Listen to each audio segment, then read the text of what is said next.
মধ্যপ্রাচ্যে ফের যুদ্ধের আশঙ্কা ঘনীভূত। ইরান ও ইসরায়েলের মধ্যে উত্তেজনা নতুন মাত্রা পেয়েছে পাল্টাপাল্টি হামলার ঘটনায়। শনিবার রাত থেকে উত্তর ও মধ্য ইসরায়েলে একের পর এক সতর্কতার সাইরেন বেজে ওঠে। ইসরায়েলি কর্তৃপক্ষ জানায় ইরান তাদের ভূখণ্ড লক্ষ্য করে ব্যালিস্টিক ক্ষেপণাস্ত্র ছুড়েছে। পাল্টা প্রতিক্রিয়ায় ইসরায়েল সক্রিয় করেছে নিজেদের বহুল আলোচিত আকাশ প্রতিরক্ষা ব্যবস্থা। প্রাথমিক তথ্য অনুযায়ী প্রথম দফায় ইরান 2টি ব্যালিস্টিক মিসাইল নিক্ষেপ করে। এর একটি খোলা জায়গায় আঘাত হানে বলে দাবি করেছে ইসরায়েলি সেনাবাহিনী। দ্বিতীয়টি আকাশ প্রতিরক্ষা ব্যবস্থার মাধ্যমে প্রতিহত করা হয়েছে বলেও জানানো হয়। এরপর দ্বিতীয় দফায় আরও একটি ক্ষেপণাস্ত্র বহর ছোড়া হয় বলে ইসরায়েলি সূত্রের দাবি। ইসরায়েলের মধ্যাঞ্চলে একটি মিসাইল ভূপাতিত করার কথা জানালেও এখন পর্যন্ত কোনো বড় ধরনের হতাহতের খবর নিশ্চিত করা যায়নি। উত্তর ইসরায়েল জুড়ে সাইরেন বেজে ওঠার পর সাধারণ মানুষকে দ্রুত নিরাপদ আশ্রয়ে চলে যেতে নির্দেশ দেয় কর্তৃপক্ষ। সামরিক বাহিনী জানায় সম্ভাব্য আরও হামলার আশঙ্কায় দেশ জুড়ে সর্বোচ্চ সতর্কতা জারি রয়েছে।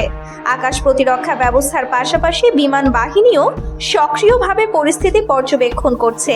ইসরায়েলি প্রতিরক্ষা মন্ত্রণালয় থেকে নাগরিকদের ঘরে বা নির্ধারিত বাংকারে আশ্রয় নেওয়ার আহ্বান জানানো হয়। সামরিক বাহিনীর এক বিবৃতিতে বলা হয়েছে, ইরানি মিসাইল হুমকি মোকাবেলায় আমাদের বিমান বাহিনী ও প্রতিরক্ষা ব্যবস্থা পূর্ণ প্রস্তুত রয়েছে। এই উত্তেজনার সূত্রপাত হয় শনিবার সকালে, যখন ইসরায়েল যুক্তরাষ্ট্রের সঙ্গে যৌথভাবে ইরানের বিভিন্ন স্থাপনায় হামলা চালায়।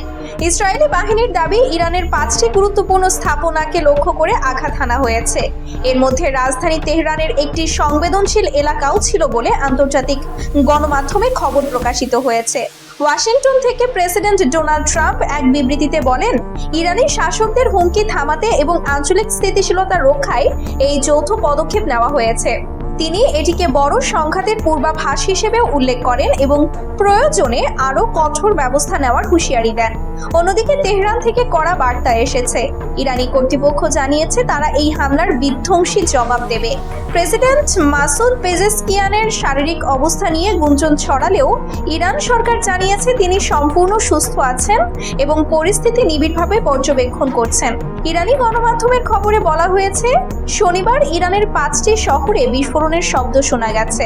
রাজধানী তেহরান ছাড়াও ইস্পাহান, কোম, কারাজ ও কোরমান শাহ শহরে হামলার খবর পাওয়া যায়। বিশেষ করে তেহরানের ইউনিভার্সিটি স্ট্রিট ও রিপাবলিক এলাকায় একাধিক বিস্ফোরণ ঘটেছে বলে স্থানীয় সূত্র জানায়। এই পরিস্থিতিতে আন্তর্জাতিক মহলে উদ্বেগ বাড়ছে। বিশ্লেষকদের মতে, ইরান ও ইসরায়েলের সরাসরি সামরিক সংঘর্ষ আঞ্চলিক যুদ্ধকে আরও বিস্তৃত করতে পারে। মধ্যপ্রাচ্যের ভূ রাজনৈতিক ভারসাম্য নতুন করে নড়বড়ে হয়ে পড়ার আশঙ্কা তৈরি হয়েছে। ইসরায়েলের দাবি, তাদের আকাশ প্রতিরক্ষা ব্যবস্থা অধিকাংশ হুমকি মোকাবেলা করতে সক্ষম হয়েছে।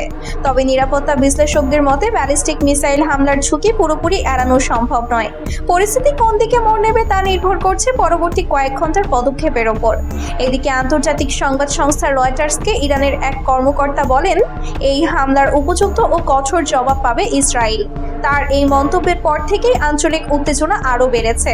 সব মিলিয়ে ইরান ইসরায়েল উত্তেজনা এখন এক নতুন ও বিপজ্জনক পর্যায়ে পৌঁছেছে। উভয় পক্ষই নিজেদের অবস্থানে অড়ড়। সামরিক প্রস্তুতি, পাল্টা হুমকি এবং আকাশপথের সংঘর্ষ সবকিছু মিলিয়ে মধ্যপ্রাচ্য আবারও বড় ধরনের সংঘাতের মুখোমুখি হতে পারে বলে আশঙ্কা করা হচ্ছে।